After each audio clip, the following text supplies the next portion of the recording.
Soyez les bienvenus si vous nous rejoignez sur Medi 1 TV pour l'entretien de la rédaction. Aujourd'hui, nous recevons le docteur Ousmane Alipam, président du réseau mondial des éco-villages Afrique. Ensemble, nous nous intéresserons aux éco-villages, mais aussi aux smart cities ou villes intelligentes, à leur réel impact sur la vie des populations et à leurs principaux objectifs et enjeux. Docteur Ousmane Alipam, bienvenue. Merci. Un éco-village, qu'est-ce que c'est? Un éco-village, c'est une communauté rurale ou urbaine qui est déterminée à préserver son environnement culturel et son environnement physique, en vue donc de créer de l'abondance pour accroître le bien-être de ses populations. Chaque éco-village repose donc sur 4 piliers essentiels que sont donc le pilier social, le pilier donc culturel, économique et écologique. Si les éco-villages visent notamment l'écologie, la convivialité et le pluralisme, comment les populations peuvent ressentir les impacts sur leur vie quotidienne? Alors, nous sommes aujourd'hui, par exemple, dans une grande ville comme Dakar, qui est très polluée, où le fer et le béton sont en train de remplacer donc la verdure, où les dernières réserves forestières sont en train donc, de disparaître. Vous savez donc que dans ce cadre-là, les gens seront de plus en plus exposés à plus d'allergies, de problèmes respiratoires, de problèmes cutanés, de cancer. Et à côté de cela, nous avons changé aussi nos habitudes alimentaires. Tout nous vient de très loin et parfois c'est des produits cancérigènes, etc. Alors les éco-villages et les éco-villes cherchent donc à promouvoir une production locale sans poison, sans pesticides, sans herbicides, en vue donc de préserver donc les écosystèmes et de créer les abondances à partir donc d'écosystèmes régénérés. Il n'est pas possible donc de créer de l'abondance en massacrant un peu les écosystèmes. Et aujourd'hui, le modèle qui nous a été imposé ces dernières 50 années, c'est donc plus de pesticides, des taux de croissance de plus en plus élevés, etc.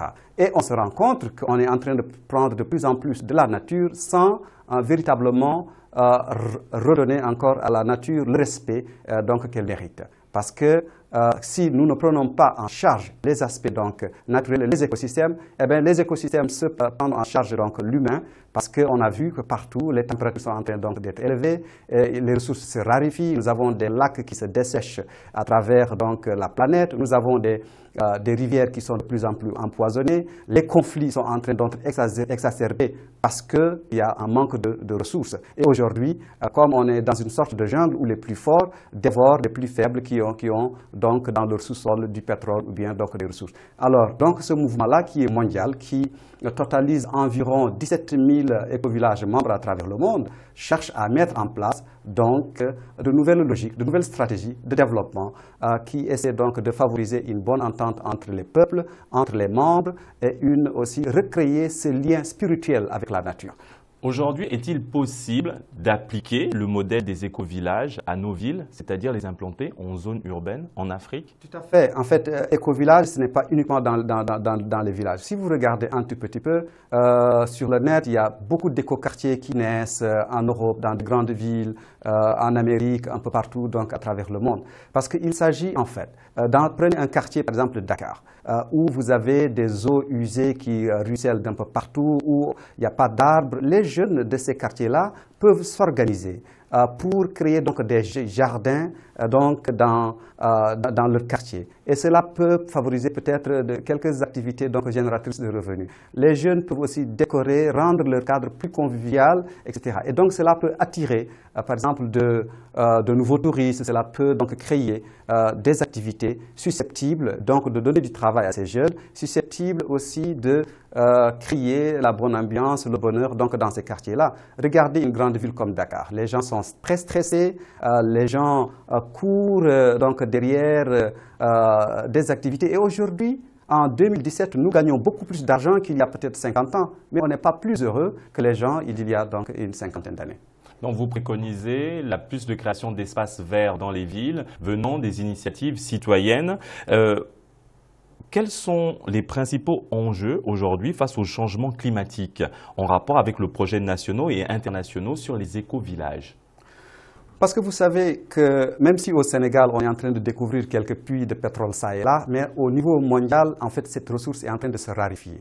Or, il faudrait qu'on se prépare dès à présent à créer donc une société post-pétrole en diversifiant cette offre énergétique, en mettant en place donc de l'énergie solaire, l'énergie éolienne, donc toutes sortes d'autres énergies qu'on peut tirer donc du sous-sol.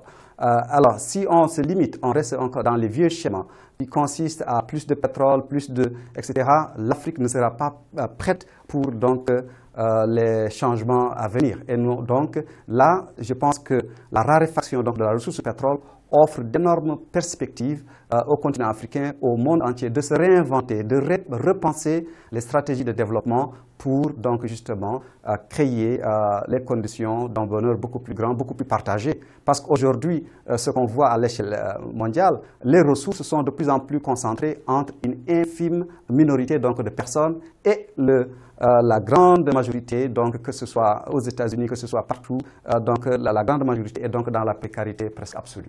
Nous parlons d'éco-villages aujourd'hui, mais également beaucoup de smart cities ou villes intelligentes, très futuristes, avec des services innovants. Quel est l'enjeu principal des projets smart city aujourd'hui? Alors, il faut procéder d'abord dans les smart, ça veut dire intelligent. Parce qu'aujourd'hui, dans nos grandes villes, il y a beaucoup de violence, beaucoup de brutalité, les ressources sont mal utilisées. Alors les smart cities se proposent donc de remettre un peu plus de cohérence, un peu donc dans la gestion, le partage donc de ces ressources. Et en même temps, les smart cities sont en train donc de mettre en place donc des technologies appropriées, des technologies propres pour quand même